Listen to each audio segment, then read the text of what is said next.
Earlier this week, the Paralives dev team released two new videos, the new gameplay trailer and a 45-minute video of actual gameplay, showing off some of the new mechanics, and today I wanted to talk about the major gameplay mechanics shown in both of these videos. But before we get started, my name is Jason, and we are just a weekend away from the release of Paralives.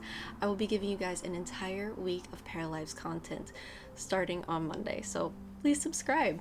And let's get into it. The main gameplay mechanic these videos show off is the storytelling element, and this is the coolest thing I've ever seen a life sim do. So in the gameplay trailer, we meet three different storytellers.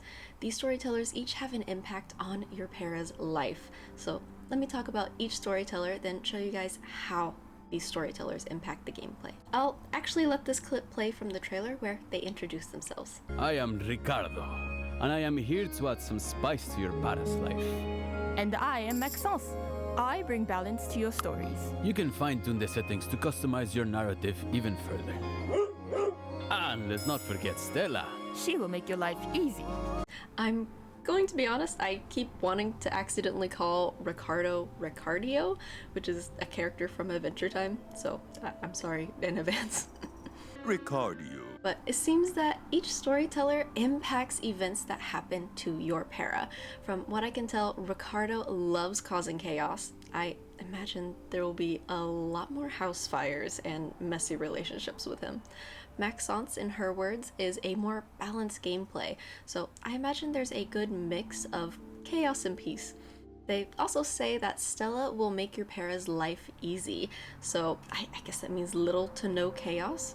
I also see that you can customize the story mode with each storyteller as well, such as how long the life stages are, how long a pregnancy may last, or even the chances of getting pregnant.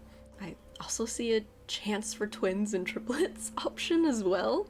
I think that can get interesting.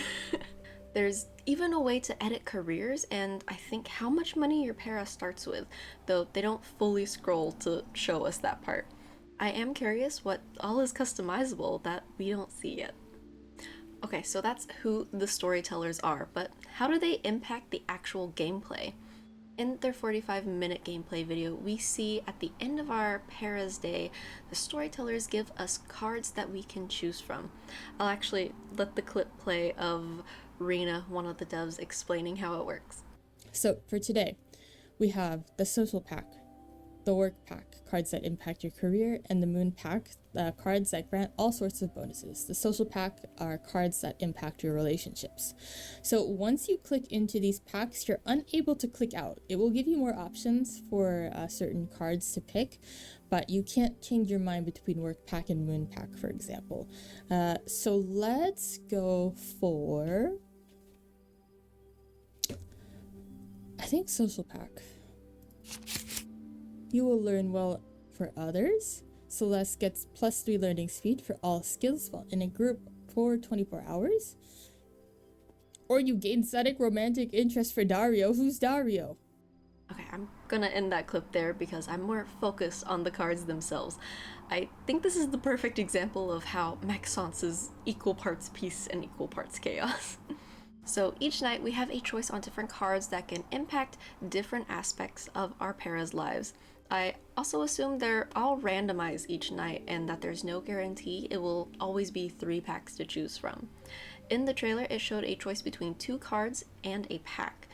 It's also important to note that you can change which storyteller you play the game with at any time in the pause menu. So if you choose Ricardo and want a little bit less chaos, you can choose Stella or Maxence, or of course the other way around as well if you want some more chaos. I will say this is possibly the most important part of the live mode gameplay. I know there's been a bit of fear of not having enough content in the live mode at the start of early access, but I think this is such a unique way of adding that content and progressing your para's story, especially if you're at any sort of roadblock of where do I go from here? I will admit this is one of the main reasons I would get bored of playing The Sims and want to start a whole new household. I wouldn't really know where I was going with the story I was making for them after a while. I really do think This mechanic of having a random event each night to progress the story will help avoid that burnout for myself and other players in similar situations. And I absolutely love this idea and can't wait to try it out myself. But I'm curious what you guys think. What storyteller will you be choosing at the start? I think I might try Maxence first just to get a feel for the game before most likely choosing Ricardo. I like a bit of chaos. I'm so excited. Only 3 days until Paralives, but thank you guys so much for watching, and I'll see you guys on Monday. Yay!